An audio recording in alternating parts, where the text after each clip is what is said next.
छोटा कोण कौन सा होता है? अस्पसज्जा कोण होता है, क्योंकि ये हमेशा ढाल के रूप में बनता है।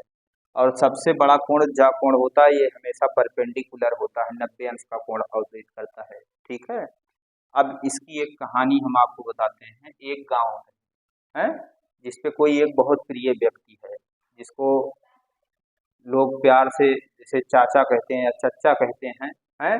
तो बहुत दुलार में उस गांव के बच्चे उनको काका कहते थे, कक्का कहते थे। हैं, और उनका नाम था लाल बहादुर। क्या था? लाल बहादुर। तो बहादुर हमने हटा दिया, लाल ले लिया, और प्रेम से इनको लोग क्या कहते हैं? कक्का। क्या कहते हैं? कक्का। तो देखिए, साइन यल फॉर लंब, के फॉर कर्ण, लंब बटा कर्ण, कास कोज्जा आधार बटा कर्ण, टैन अस्पसज्जा लंब बटा आधार। जैसे यहाँ से दे दिया गया कि मान लीजिए एक त्रिभुज है, फॉर एग्जाम्पल कहा जा रहा है त्रिभुज ABC में कोण भी 90 अंश हो। कोण भी कितना हो? 90 अंश हो। तो हमने बना लिया त्रिभुज ABC, बना दिया ना। ये कोण भी है कितने अंश का? 90 अंश का। AB कह रहा है 3, AB कितना है? 3 सेंटीमीटर। कितना? 3 सेंटीमीटर। और BC कह रहा है 4 सेंटीमीटर, 4 सेंटीमीटर।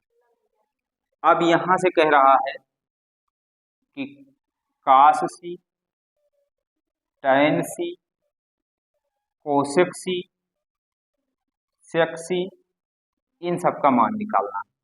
अब देखिए, अब चूंकि C की बात हो रही है, तो C कोण किस भुजा पे बना है? BC भुजा पे। तो ये BC भुजा आधार भुजा हो गई, बेस हो गया। क्या हुआ? आधार, बैस नहीं बेस। और जिसपे ये 90 डिग्री का कोण अंतरित हो रहा है, ये लंब भुजा है। कौन सी भुजा? लंब भुजा।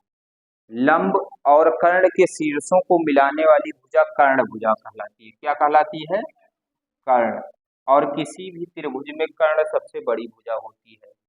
तो पाइथागोरस परिमेय अगर हम देखें, पाइथागोरस परिमेय से, गोरस परिमेय से, तो पाइथागोरस परिमेय ये कहता है कि जो कर्ण का वर्ग होता है वो लंब और आधार के वर्ग के जोड़ के बराबर होता है।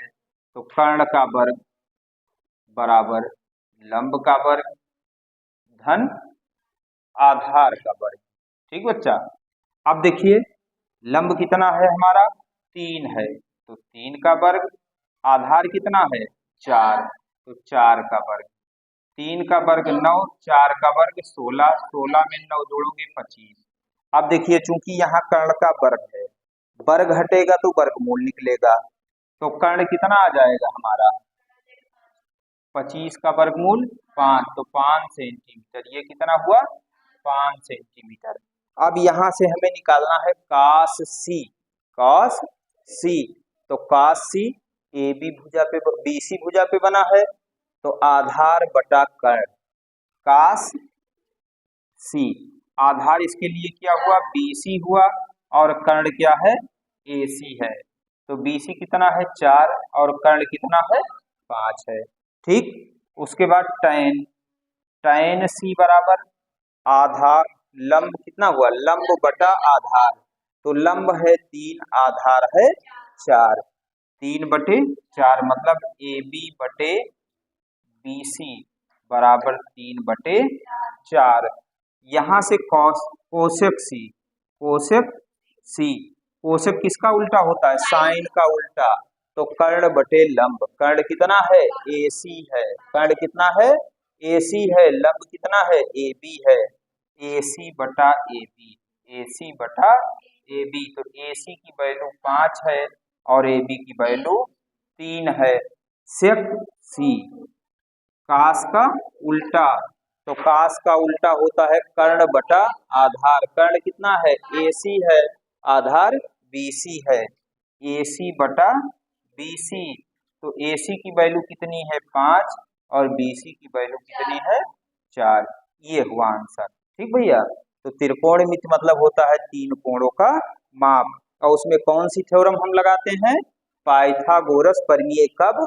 जब दो विमाएं दी गई हों, या हमें लंब आधार दिया गया हो, या कर्ण आधार दिया गया हो, या कर्ण लंब दिया गया हो। उसके लिए फार्मूला है कर्ण का वर्ग इक्वल टू लंब का वर्ग धन